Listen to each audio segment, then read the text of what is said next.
નમસ્કાર વિદ્યાર્થી મિત્રો, મુકેશ રામોલીડા ડિજિટલ એજ્યુકેશનની અંદર આપ સૌનું હાર્દિક સ્વાગત કરું છું. વિદ્યાર્થી મિત્રો, ધોરણ 9 સામાજિક વિજ્ઞાન પાઠ 16 આબોહવા એનો આજે આપણે ટોપિક ભણવાનો છે. ટૂંક નોંધ લખો, ભારતની આબોહવાની વિવિધતાઓ.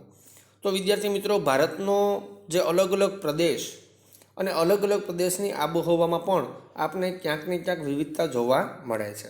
તો એના વિશે આપણે અભ્યાસ કરીએ તો દક્ષિણ ભારત આપણો જે છે એ દ્વિકલ્પીય પરિસ્થિતિ ધરાવતો હોવાથી દરિયા કિનારાની આબોહવા સમ અનુભવાય છે.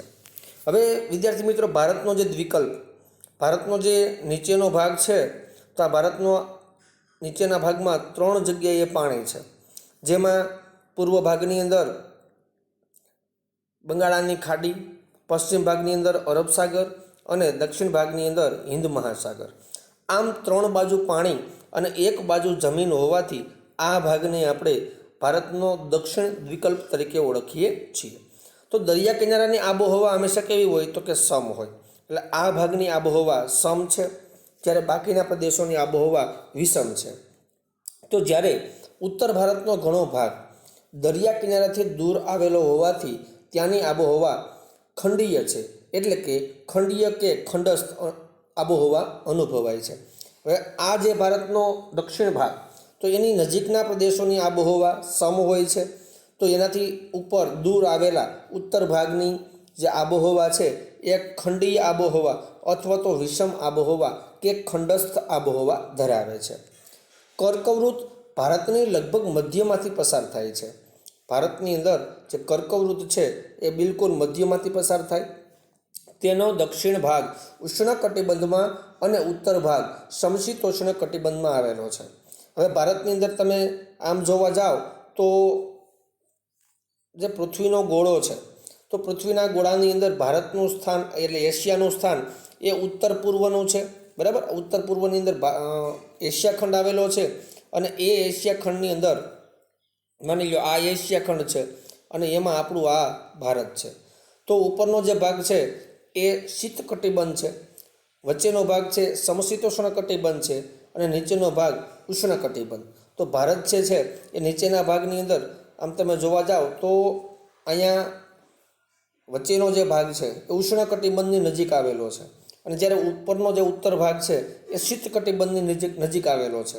એટલે ઉત્તર ભાગની અંદર તમારે ઠંડીનું હવામાન જોવા મળે છે, જ્યારે દક્ષિણ ભાગની અંદર સમશીતોષ્ણ કટિબંધ નહીં પરંતુ ઉષ્ણ કટિબંધ નજીક આવેલો છે. એટલા માટે દક્ષિણ ભાગની અંદર ગરમીનું પ્રમાણ વધારે જોવા મળે. પરિણામે દેશના જુદા જુદા ભાગમાં આવેલા સ્થળોના તાપમાન અને વરસાદમાં ઘણો તફાવત નોંધાય છે.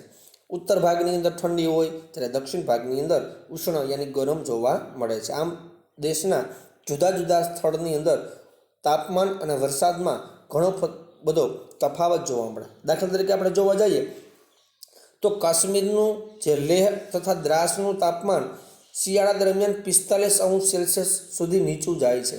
અહીંયા લદ્દાખની અંદર આવેલું જમ્મુ કાશ્મીરની બાજુમાં લદ્દાખ જે હાલમાં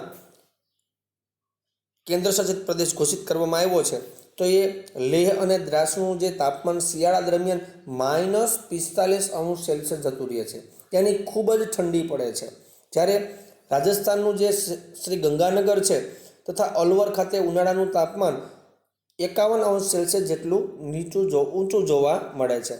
આમ તમે જોવા જાઓ તો રાજસ્થાનનું જે ગંગાનગર અને અલવર ખાતે ઉનાળા દરમિયાન જે તાપમાનમાં વધારો થાય છે અને એ તાપમાન 51°C જેટલું ઊંચું જતું જોવા મળે. મતલબમાં ગરમીનું પ્રમાણ ખૂબ જ વધુ જોવા મળે.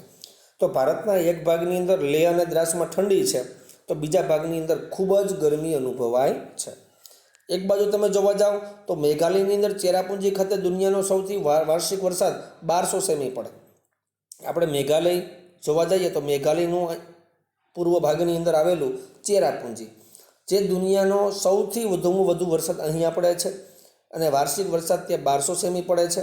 બરાબર, એ જ પ્રમાણે ચેરાપુંજીથી 16 કિમી દૂર આવેલું મોસીનરમ, આ એ ચેરાપુંજી જે આવેલું છે ત્યાંથી 16 કિલોમીટર દૂર જે મોસીનરમ છે ત્યાં રેકોર્ડ બ્રેક વરસાદ યાની 24 કલાક દરમિયાન સૌથી વધુ ત્યાં વરસાદ પડેલો છે.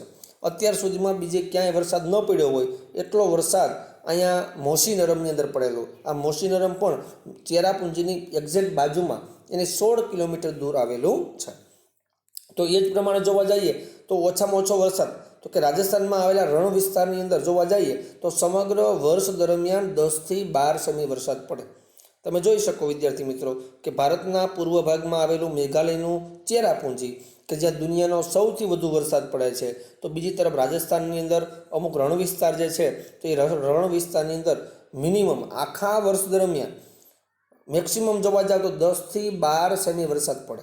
હવે 10 થી 12 સેમી વરસાદ એટલે વિદ્યાર્થી મિત્રો આપણે જે સ્થળે રહેતા હોઈએ એ સ્થળે આખા દિવસનો વરસાદ ઘણી વખત 10 થી 12 સેમી પડી જતો હોય છે, એનાથી વધુ પણ પડતો હોય છે.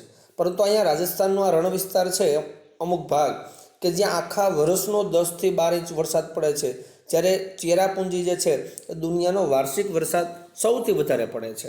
તો આમ એક ભાગની અંદર ખૂબ જ ઠંડી હોય છે તો બીજા ભાગની અંદર ખૂબ જ ગરમી હોય, એક ભાગની અંદર દુકાળ હોય તો બીજા ભાગની અંદર લીલો દુષ્કાળ હોય છે, એની અતિવૃષ્ટિ હોય તો બીજામાં અનાવૃષ્ટિ હોય છે. તો એ જ પ્રમાણે દેશમાં કોઈ એક પ્રદેશમાં પૂરની વિકટ પરિસ્થિતિએ ભયંકર તારાજી સર્જી હોય જ્યારે બીજા પ્રદેશમાં વરસાદ ન પડવાના લીધે દુકાળ કે ગરમીની પરિસ્થિતિ સર્જાયેલ હોય તેવી વિરોધાભાસ આબોહવાકીય સ્થિતિ આપણા દેશમાં વર્તાતી જોવા મળે છે. એટલે વિદ્યાર્થી મિત્રો આ પ્રમાણે જોઈ શકાય કે ભારતનો એક ભાગની અંદર ખૂબ જ ઠંડી પડે તો બીજા ભાગની અંદર ખૂબ જ ગરમી પડે, એક ભાગની અંદર ખૂબ જ વરસાદ થાય તો બીજા ભાગની અંદર દુષ્કાળ જેવી સ્થિતિ હોય. તો આવી જે સ્થિતિ છે તો એક જગ્યાએ પૂરથી હોનારત થયું હોય તો બીજી જગ્યાએ દુષ્કાળ પડ્યો હોય, આવી ભારતની આબોહવા છે, વિરોધાભાસ એમ કહી શકાય. અને એના લીધે ભારતના આજે સીધી અસર આબોહવાની અસર માનવ જીવન ઉપર વર્તાય છે. અને એટલા માટે ગાજવીજના તોફાનો, ધૂળની ડમરીઓ, ઉષ્ણકટિબંધીય ચક્રવાતો અને વિનાશક અસરો કેટલાક પ્રદેશોમાં થતી રહે છે. આમ ઋતુગત હવામાન અનેકવિધ રીતે અસરકારક બને છે. એટલા માટે હાલતા ચાલતા ભારતના જે દક્ષિણ ભાગ છે તો 3 બાજુ પાણી અને 1 બાજુ જમીન છે, તો આ ભાગની અંદર હાલતા ધૂળની ડમરીઓ અથવા તો ચક્રવાતો, ગાજવીજ, તોફાન સાથે વરસાદ, આવી બધી સ્થિતિઓ ભારતના દક્ષિણ ભાગમાં વધુ જોવા મળે છે. તો વિદ્યાર્થી મિત્રો આજના વિડીયો લેક્ચરની અંદર આપણે અહીં સુધી રાખીશું. આગળના વિડીયો લેક્ચરને જોવા માટે ખાસ તમે આ ચેનલમાં નવા હો અને આ ચેનલને હજુ સુધી સબસ્ક્રાઈબ ન કરી હોય તો પ્લીઝ એને સબસ્ક્રાઈબ કરી બાજુમાં ઓલ બેલમાં પ્રેસ કરી અને અન્ય વિદ્યાર્થીઓને શેર અને લાઈક કરવાનું ના ભૂલતા. ત્યાં સુધી રજા આપશો. જય હિન્દ, જય ભારત.